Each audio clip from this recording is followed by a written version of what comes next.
আমাদের এবার পেন যাত্রা শুরু হয়েছিল এভাবেই। ব্যাঙ্গালোর এয়ারপোর্টের রামেশ্বরম ক্যাফের একটি সাম্বার রাইস আর দুর্দান্ত একটি ফিল্টার কফি দিয়ে। দুপুর 3:35 আমাদের ফ্লাইট ছিল নাগপুরের উদ্দেশ্যে। যাত্রা শুরুর আমাদের এই প্রথম ভিডিওটিতে থাকবে আমাদের পেঞ্চ পৌঁছানো এবং তারপর আমরা যেখানে ছিলাম সেই এমপিটি কিপলিংস কোর্টের ডিটেলসের ব্যাপারে। সেদিন বিকেল 5:30 নাগাদ আমাদের ফ্লাইট পৌঁছেছিল নাগপুরে। নাগপুর থেকে পেঞ্চ পৌঁছানোর জন্য আমরা একটি গাড়ি ভাড়া করে নিয়েছিলাম। সময় লেগেছিল 2 ঘন্টার একটু বেশি। আর নাগপুর থেকে পেঞ্চ পৌঁছানোর জন্য গাড়ি ভাড়া পড়েছিল 3,500 টাকা। নাগপুর পৌঁছে বেল্ট থেকে আমাদের লাগেজ কালেক্ট করে আমরা চড়ে বসলাম আগের থেকে বুক করা সেই গাড়িতে। এবারের আমাদের ট্রিপটা ছিল কুন্তল আর বিশাখার সঙ্গে। ওরা কলকাতা থেকে দুপুরবেলার মধ্যেই পেঞ্চে পৌঁছে গিয়েছিল। আমাদের আগের বছর কানহা ট্রিপের সময় আমাদের সঙ্গে পরিচয় হয়েছিল কুন্তল আর বিশাখার। তারপর থেকে আমরা নিজেদের মধ্যে কন্ট্যাক্টস রেখে গিয়েছি এবং তার ফলস্বরূপ এবারের এই পেঞ্চের যাত্রা একসঙ্গে। আমাদের এই ছোট্ট চ্যানেলটির প্রথম ভিডিওই ছিল সেই কানহা সাফারির। ছোট্ট করে একটু রিমাইন্ডার দিয়ে দিই, তখনও ভোরের আলো ফোটেনি।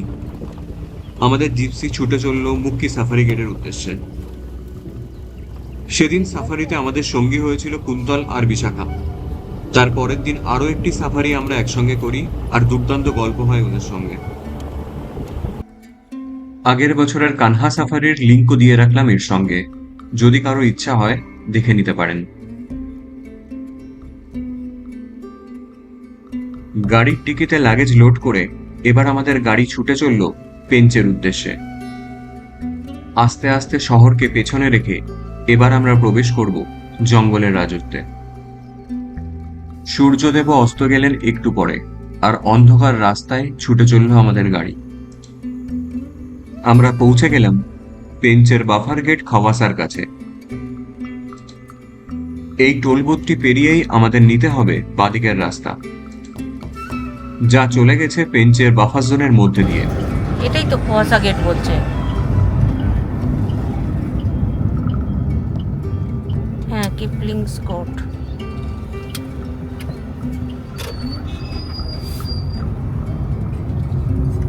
এই বোর্ডটা নতুন লাগিয়েছে।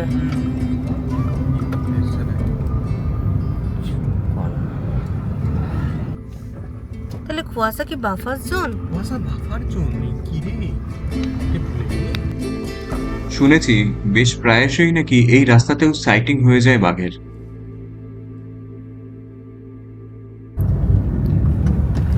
কিপলিংস কোর্ট দিস সাইড। 1 কিলোমিটার বাদিকে স্ট্রেট। আমরা আগে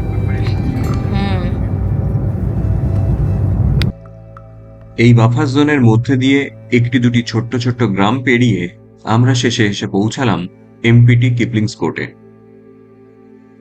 জানিয়ে রাখি, আমার আর প্রিয়াঙ্কার পেঞ্চে এই নিয়ে চতুর্থবার। আর কিপলিংস কোর্টে এর আগে আমাদের 2বার থাকার অভিজ্ঞতা হয়েছে।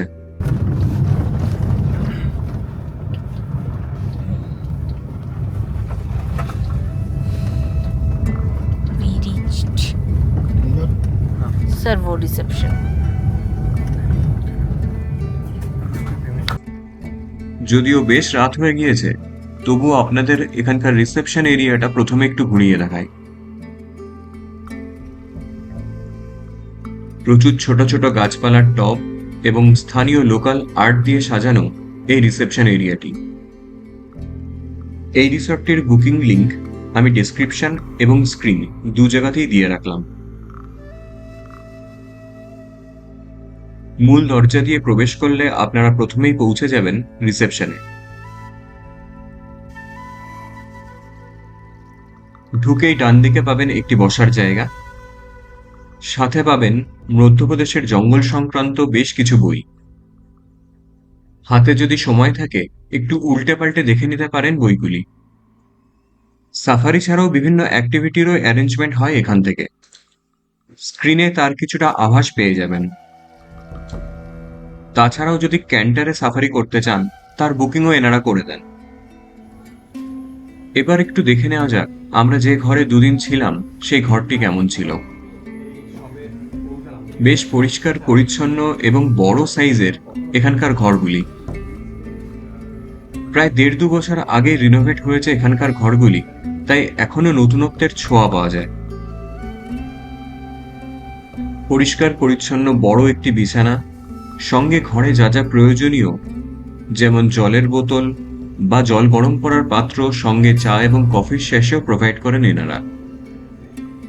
একটি বড় সোফা কাম বেড, সঙ্গে একটি বসার জন্য চেয়ার এবং সেন্টার টেবিলও পেয়ে যাবেন এই ঘরে।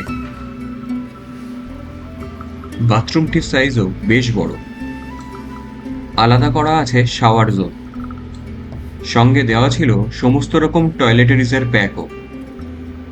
তবে বলতে দ্বিধা নেই, তৃতীয়বার এসে মেনটেনেন্সের একটু অভাব লক্ষ্য করেছিলাম এখানে।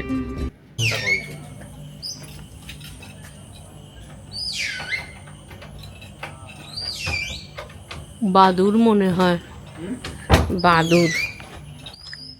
ডিনার করতে যাওয়ার আগে দুজনে নিশ্চুপভাবে একটু উপভোগ করে নিচ্ছিলাম জঙ্গলের এই রাত্রের অভিজ্ঞতা।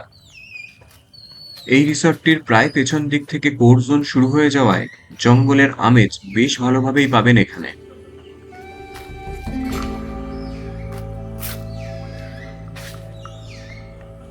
বাদুর বাদুর।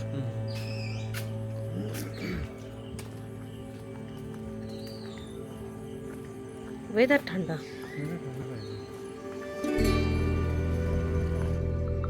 এবার স্ক্রিনে আপনারা দেখতে পাচ্ছেন এখানকার রেস্টুরেন্টের টাইমিং।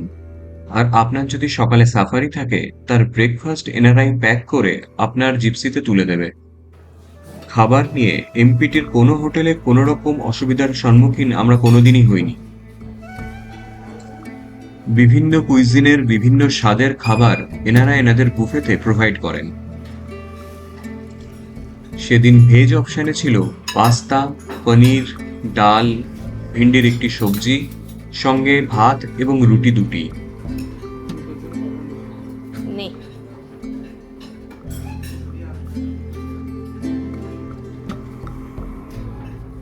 this is rice.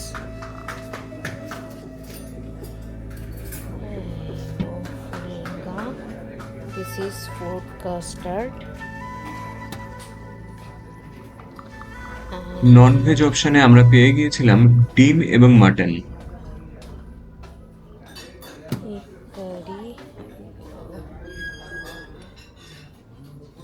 সাথে ছিল ফ্রুট কাস্টার্ড।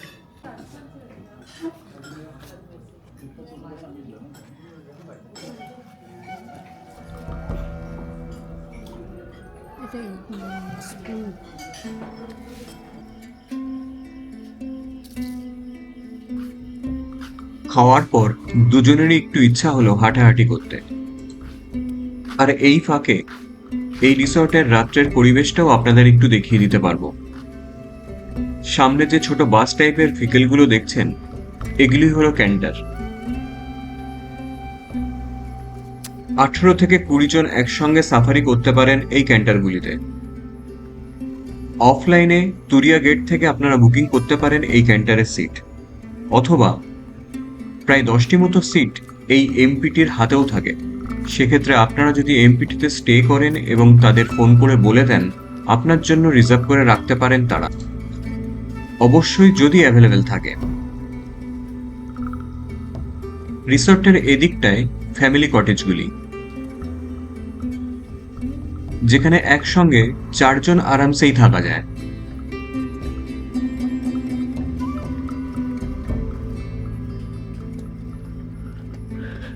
কুন্তল আর বিশাখা আজকের রাতটার জন্য রয়েছে অন্য একটি হোটেলে। কাল থেকে ওরাও সঙ্গী হবে আমাদের সঙ্গে এখানে। আর কাল সকালে ওরাই এসে আমাদের জিপসি করে নিয়ে চলে যাবে তুরিয়া গেটে। তারপর শুরু হবে আমাদের প্রথম সাফারি। এই রাতের পরিবেশ উপভোগ করতে করতে দূর থেকে কলিং এর আওয়াজও পেলাম আমরা। আর জঙ্গলের সেই আওয়াজকে সঙ্গে নিয়েই আজকের দিনটার সমাপ্তি ঘটল। দেখা যাক পরের 2 দিন সাফারিতে আমাদের ভাগ্যে কি লেখা আছে। ভিডিওটি দেখার জন্য অনেক ধন্যবাদ।